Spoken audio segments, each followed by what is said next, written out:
I will say there was a big change come in my life with the whole drug scene and everything.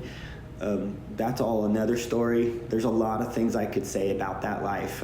Have a lot of things that are very, very unusual that happened to me, and that I many times I almost went to prison. I've been, raided by every, just streets, helicopters. I've been arrested like that, like where, with semi-automatic weapons and banana clips. I really am lucky. The way that it all worked out, very extreme in the selling powder and all kinds of, like, really just large quantities, and dealing with people that are not the kind of people you want to deal with in areas in the capital of our state, and just really was dealing with people I shouldn't have been, and really could have lost my life so many times in jail and just being shot. But I remember after all this, and I was still selling stuff, and I was working construction off and on since 15 years old. So, my cousin picked me up, because I didn't have anybody to, like, take me to work or anything. My mom worked all the time. My dad wasn't around, and I had a cousin that picked me up for work and taught me the construction trade. So I learned how to do high-end remodeling, and so I was on and off trying to keep things together, but really the top level of intoxications the night before and trying to go in and do my trade, it was off and on. Ended up couldn't stay with him for terribly long, and but as I got into this thing, I couldn't work anymore because I'm just into a life of crime and a life of excess, and it ended up to the point where I lost everything. My car caught fire and burnt to the ground. Friend trying to wake me up because I went home, and I ran out of the car and ran home and just let the car burn, and he's trying to you go get your car, the sheriff's are about to come, and and I just let the car catch fire and burn to the ground. Lost, like, the one thing I still had in my life. I'd already lost my apartment, already lost, had a car repoed, like, just so many things that were being taken from me through excess.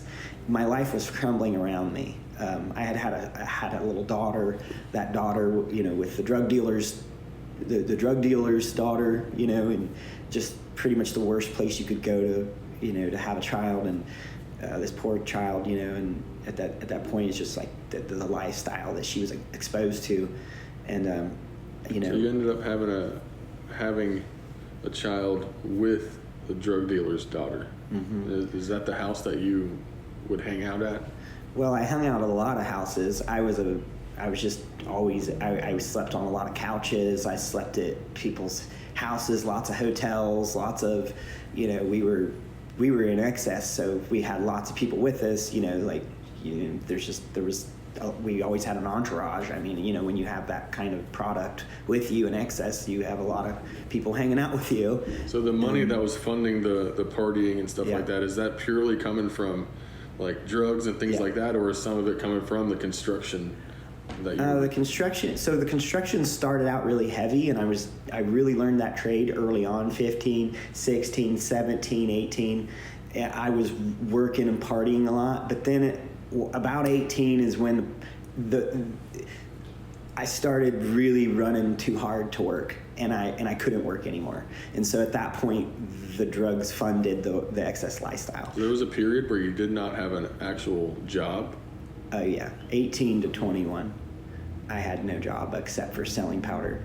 And you were sustaining yourself with that? Yeah, we were moving, like, half kilos and, like, very large amounts of drugs from Columbus to, these areas, and then we were distributing it out in smaller, versions, and, and then while we're selling it, you're doing it with everyone, and everyone's buying you drinks, and you're buying drinks. Like, it's just it's an excessive lifestyle, and it's like you have a lot, and then it's gone in a night. You literally, like, you have $2,000 and it's gone in a night. Like, it's just gone, and that was back 20 years ago.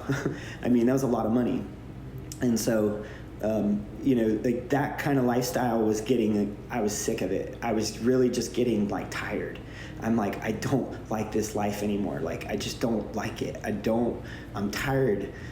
I'm just tired of waking up, like, just like all these girls and all this, like, just like there's a hole in my soul, you know, like just trying to fill it. And I was like, I watch these movies, you know, you watch like, you know, most people know these movies. I'm not even going to say them because if you never seen them, I don't even want you to watch them.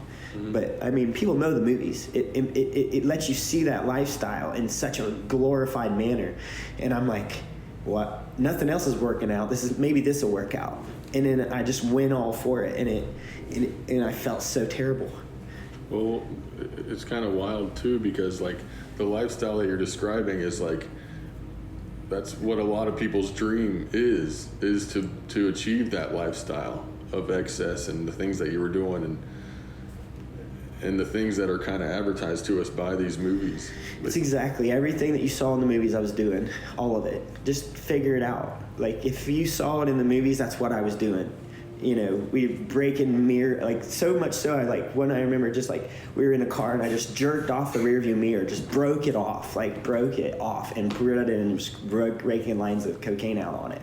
Like, just to show, I don't care about this car, I don't care about anything. You know what I mean? Like, I can do whatever I want, I'm going to do whatever I want. I mean, that's insane. You know what I mean? You're just breaking your stuff. Yeah, just a monster. And just to show, like, and then it, like, enraged everyone else. And it would, like, spread. You know what I mean? That spirit spread. And it was, like, it got to the point to where, like, I'm like, okay, I've milked this as far as I can. And, like, sure, I can go ahead and move south and go down to, you know, across the border. And we can go to nether levels, you know, of course. But it's like I've already tasted what this has to offer. Like, this is a foul flavor. This is bitter. And as I was living this lifestyle, like, thing after thing, lost my apartment, lost the car burnt down. And then now I'm being told by my roommate that you have to move out because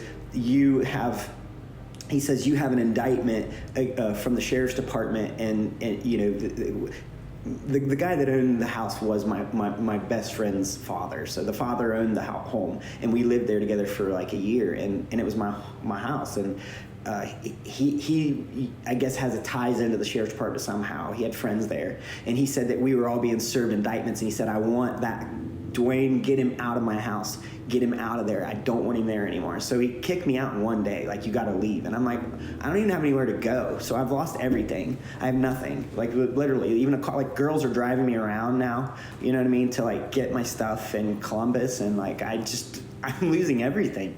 And so he was probably just fine with your lifestyle, right? Mm-hmm. In general, like, he wasn't telling you to straighten out your life. So no. He's okay with your lifestyle, but then when it gets to a certain point, which is kind of the conclusion of the lifestyle, then it's too much for him.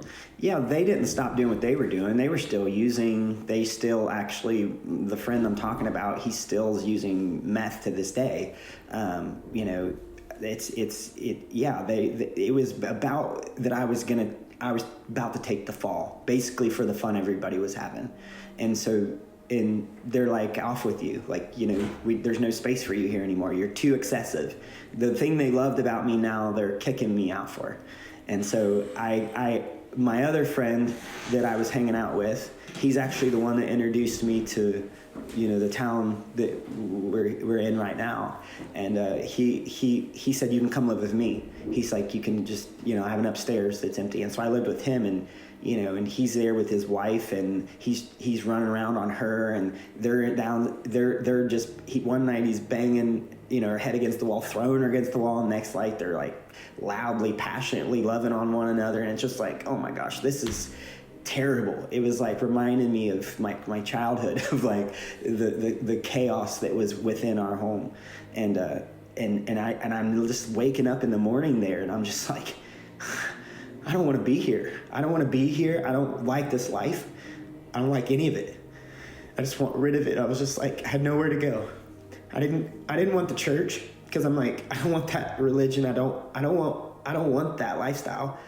I don't want this lifestyle. I don't want the 9 to 5. What is it? It was very confusing for me.